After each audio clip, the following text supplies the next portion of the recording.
Breaking news tonight on TrendWave.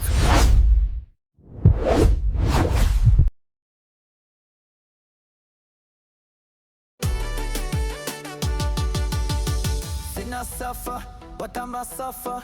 Loose man, she a ding man, morphine away me. Where truth rise the wave. We never lost key, you never see she. Then I have face, we on to the place, skin away me. Catch the wave of truth. From the Caribbean to the world. This is TrendWave. Good evening and welcome to TrendWave News TV, where we bring you global stories with a pulse that resonates from Washington to Kingston, from New York to Montego Bay. I'm Alex Green, and tonight we're unpacking the 10 for 10, the top 10 U.S. headlines shaping not only America, but the world. From another deadly strike off the coast of Venezuela, to a grinding government shutdown in Washington, to a new wave of international tension between the U.S., China, and the Middle East. These are the stories affecting your pocketbook, your peace of mind, and yes, your world. Whether you're in the United States or part of the Caribbean diaspora watching abroad, tonight's deep dive will give you the what, the why, and the what's next. So sit tight. This is 10 for 10 on TrendWave News TV, America's top 10 headlines. USA News headline, number 1, strike number 5 off Venezuela, the expanding maritime war. We begin tonight with breaking developments in the Caribbean Basin, a region simmering with geopolitical tension that has now reached a new boiling point. For weeks, a shadow conflict has been escalating in the waters off South America, and the latest events confirm a significant shift in U.S. military policy.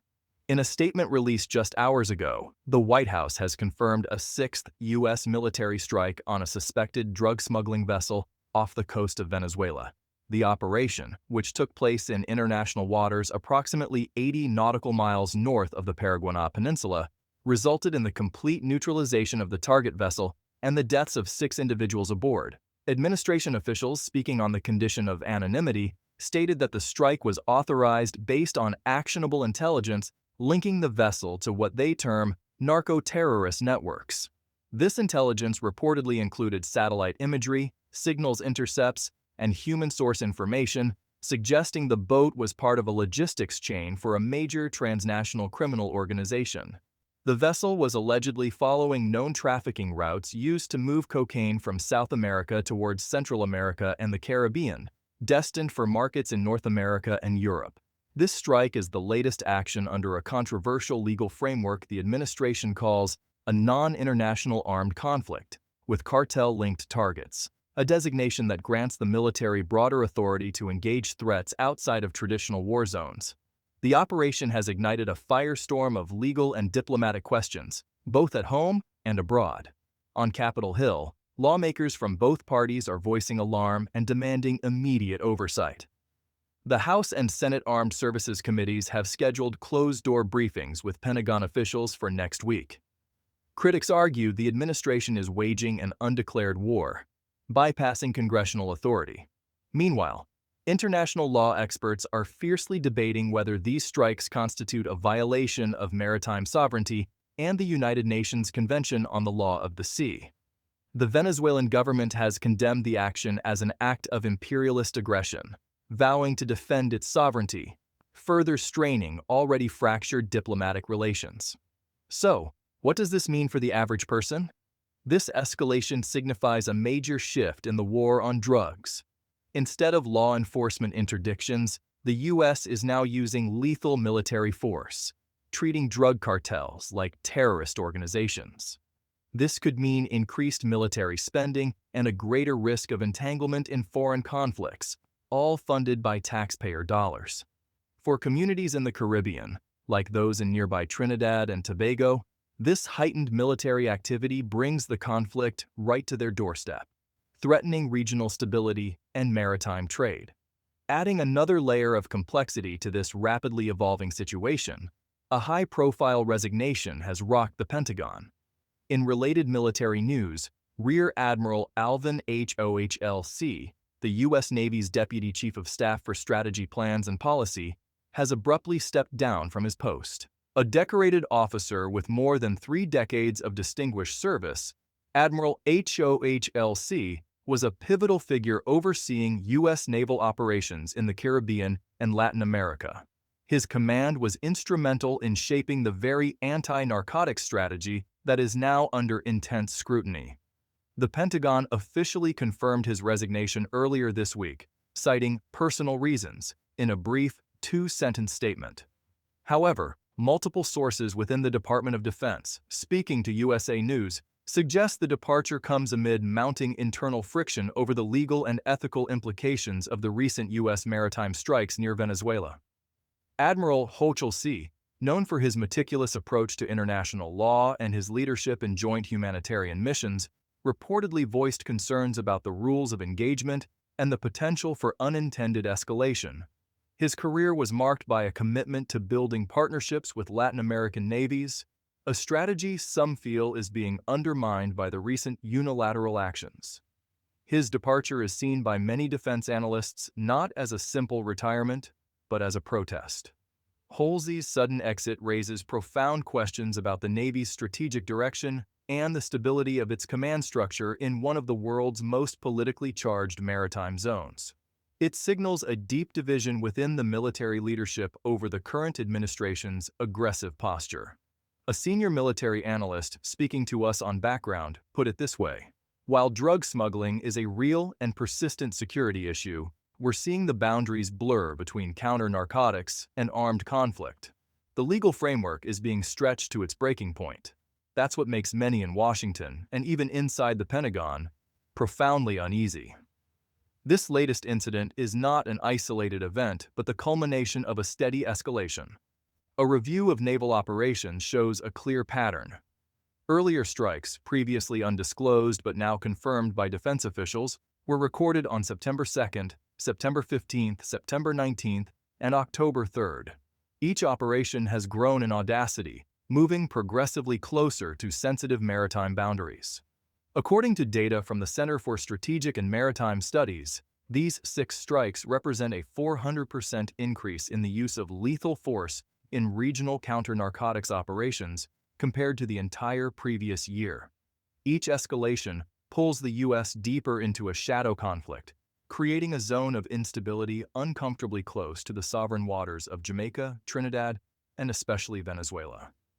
So, what should we watch for next? First, expect contentious congressional hearings, where lawmakers will grill military leaders on the legal basis for these strikes. Second, monitor Venezuela's response closely. The risk of a retaliatory action, whether symmetric or asymmetric, is now significantly higher. And third, look for signs of an expanded operational footprint from U.S. Southern Command, which may deploy more assets to the region to manage the fallout and continue its campaign. The coming weeks will be critical in determining whether this is a contained chapter in the drug war or the opening salvo of a new, undefined conflict. Up next, headline number 2. The longest shutdown looms back home. Washington is now in week 3 of a federal shutdown, with 4,000 federal employees laid off and many more furloughed. Speaker Mike Johnson insists no negotiations will occur until Democrats withdraw policy riders tied to health care. The impasse could soon become the longest shutdown in U.S. history. Essential services like airport safety continue, but museums and research labs have gone dark. It's not just Washington. Communities across America are feeling the pinch. Tanya Williams, government worker and Jamaican-American, New York, says, "People think this is just politics, but it's people's livelihoods. I've got friends missing paychecks and choosing between groceries and rent." For Caribbean Americans working in federal jobs or those dependent on WIC and SNAP, the consequences are hitting home in real, everyday ways. Up next, economic erosion, $15 billion a week. News headline number 3. Economic erosion, $15 billion a week. The shutdown is now costing the U.S. economy an estimated $15 billion per week. That staggering figure, from leading economic analysts, represents a significant drag on national GDP. But the true cost isn't just measured in dollars, it's measured in data. With federal agencies shuttered, the flow of critical economic information, from employment to inflation, has been severed. The markets which thrive on this data, are now operating blind, forced to navigate a landscape of pure speculation. This data blackout has immediate and severe consequences. The Bureau of Labor Statistics, or BLS, has deferred the September jobs report.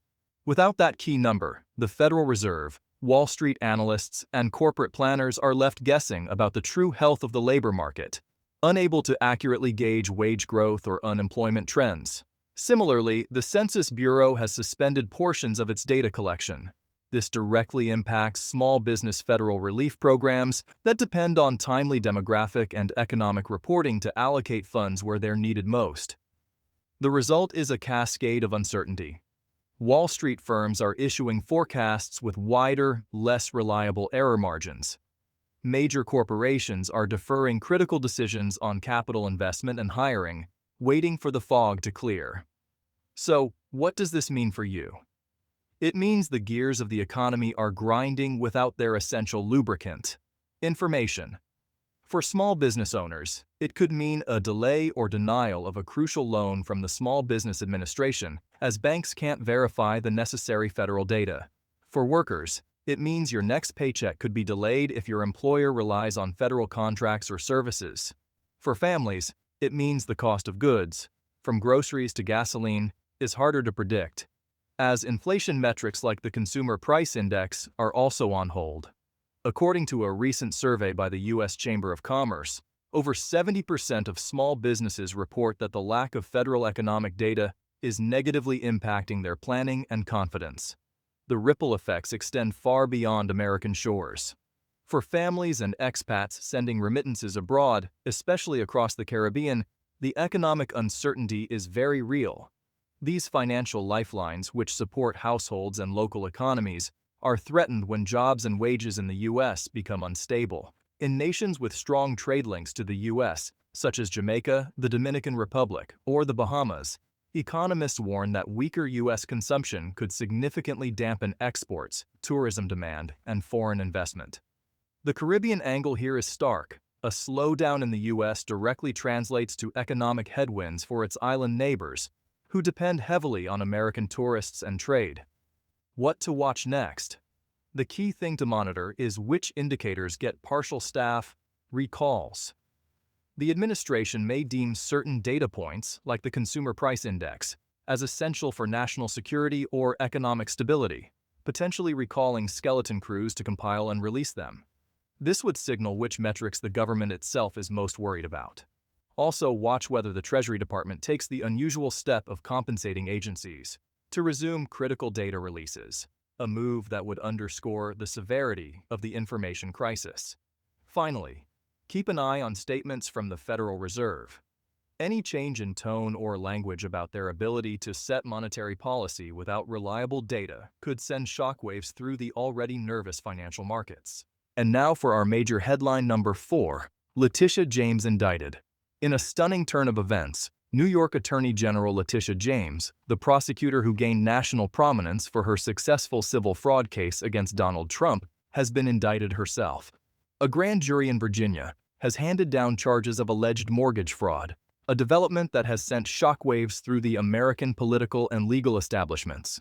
Critics are decrying the indictment as blatant political revenge, a direct retaliation for her role in the high-stakes prosecution of the President Trump. Senate Majority Leader Chuck Schumer has fiercely condemned the move, stating the Department of Justice is acting like an attack dog for political interests, a sentiment echoed by many of James's supporters, who see this as a dangerous escalation in the weaponization of the justice system. The indictment alleges a pattern of misrepresentations and concealment in a series of real estate transactions dating back over a decade. Specifically, it focuses on properties acquired in Virginia, alleging that financial disclosures were manipulated to secure more favorable loan terms. In a press conference, James vehemently maintained her innocence, calling the charges baseless and politically motivated. "This is a transparent and desperate attempt to silence me and distract from the real issues," she stated, vowing to fight the allegations and continue her work as Attorney General. Her legal team has already signaled its strategy, preparing to file motions to dismiss the case entirely. They plan to argue that Virginia lacks proper jurisdiction and that the charges are built on flimsy, circumstantial evidence that fails to meet the threshold for a criminal indictment. Legal experts are already forecasting that the fallout from this case could significantly reshape the 2026 political landscape, potentially impacting key midterm races and setting a new contentious precedent for how political figures are investigated. For many observers, it symbolizes just how deeply partisan America's justice system has become, where legal actions are increasingly viewed through a political lens rather than on their own merits. So, what does this mean for you? This case highlights a growing accountability crisis where the legal system itself is put on trial in the court of public opinion. It forces citizens to question whether justice is being administered impartially or if it has become another tool in a partisan war. According to a recent poll by the Pew Research Center, public trust in the federal government is already near historic lows, with only 16% of Americans saying they trust the government to do what is right. This indictment is likely to erode that trust even further, regardless of its outcome. From a Caribbean perspective, this development is being watched closely, as many nations in the region rely on the stability and perceived integrity of the U.S. legal system for international business and diplomatic relations. In New York, public opinion among Democratic voters is sharply split. Some view this as a necessary test of prosecutorial independence, believing that no one, including a high-profile attorney general, should be above the law. Others see it as a textbook example of election season weaponization, designed to neutralize a powerful political opponent. As this story unfolds, here's what to watch next. First, pay close attention to the preliminary court battles over jurisdiction. If James's team succeeds in getting the case dismissed on these grounds, it will be a major victory and fuel claims of political persecution. Second, watch for the potential appointment of a special prosecutor or intervention from DOJ oversight entities, which could signal how seriously the federal government is taking the allegations of political motivation. And finally, monitor the impact on the 2026 election cycle, as this case will undoubtedly become a central issue in campaigns nationwide. Let's now turn to news headline number 5, Shutdown. Showdown, Capitol deadlock. Democrats refuse to yield on healthcare subsidies. Republicans insist the government must reopen first. Both sides are locked in an ideological standoff, while federal workers wait and wait. Millions of everyday Americans are now paying the price for a political chess match. In closed-door negotiations, some Republican moderates are quietly advocating a clean continuing resolution to get things open again without policy changes. But leadership has resisted. Democrats are pushing for an emergency rescue package that combines reopening plus a one-year extension of critical subsidies and infrastructure funds. Some voters are expressing frustration and blame in internal polling. The stalemate may be eroding approval ratings on both sides. Watch whether Senate holds or filibusters begin, or if whip counts shift before a final vote. News headline number 6, Paying Troops Without Funding. In a controversial move, President Trump directed the Pentagon to use all available funds to keep troop pay flowing, a decision experts say could violate the Constitution's spending clause. Professor Elaine Forbes, constitutional law expert, says, "The president can't relocate funds Congress hasn't appropriated. It's a dangerous precedent that blurs the separation of powers." Pentagon officials have activated no-year funds and delayed non-essential projects to free up payroll cash, but some departments warn that may only last a few weeks. The Government Accountability Office, GAO, and congressional lawyers are reviewing whether this directive is legally tenable. Military morale, recruitment, and retention could be impacted if troops see continued financial uncertainty. Watch for emergency memos within DoD and any federal court challenges. News headline number 7, Montgomery mass shooting. The case widens. In Montgomery, Alabama, tragedy struck again. 2 dead, 12 wounded, and now a second suspect, 19-year-old Dantavius McGee, has been charged with capital murder and a string of assault counts following an initial juvenile arrest. Authorities suspect gang connections.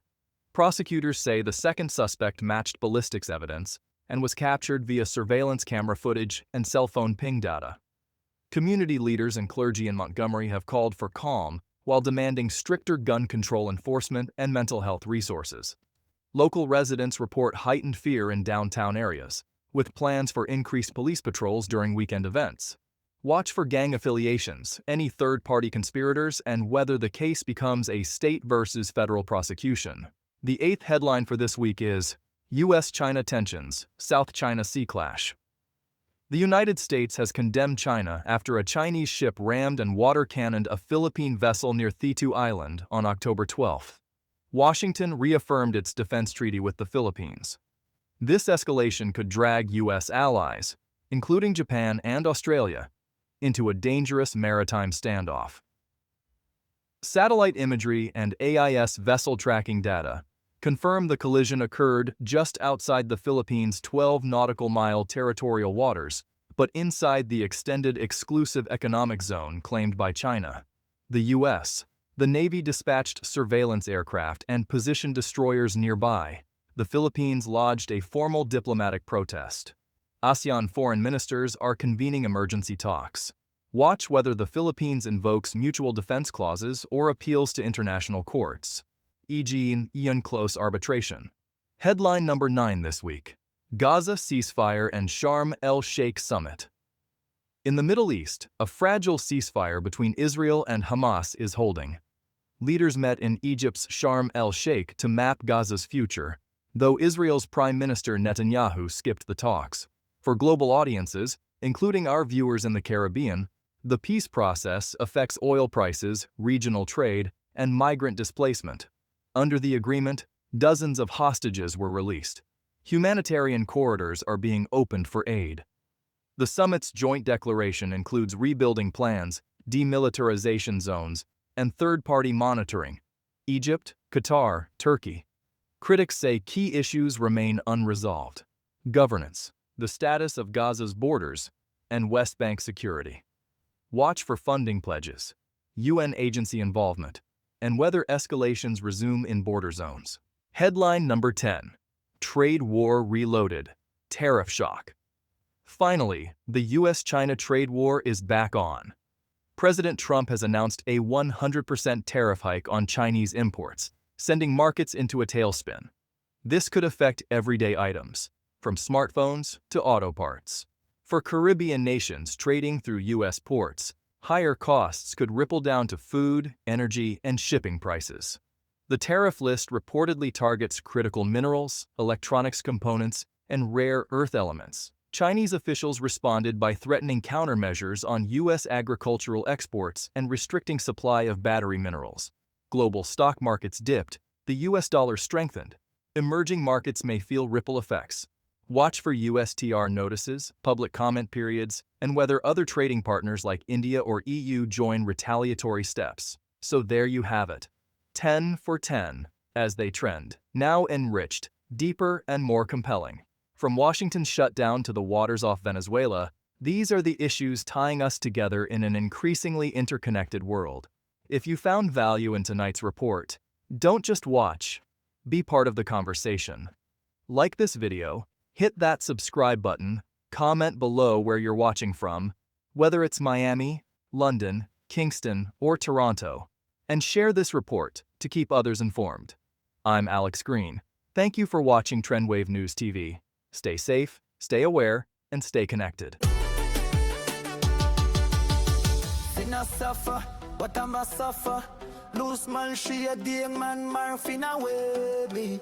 Where truth rise the wave. You never lost key, you never see she. Then I your face, we am to the place in away me.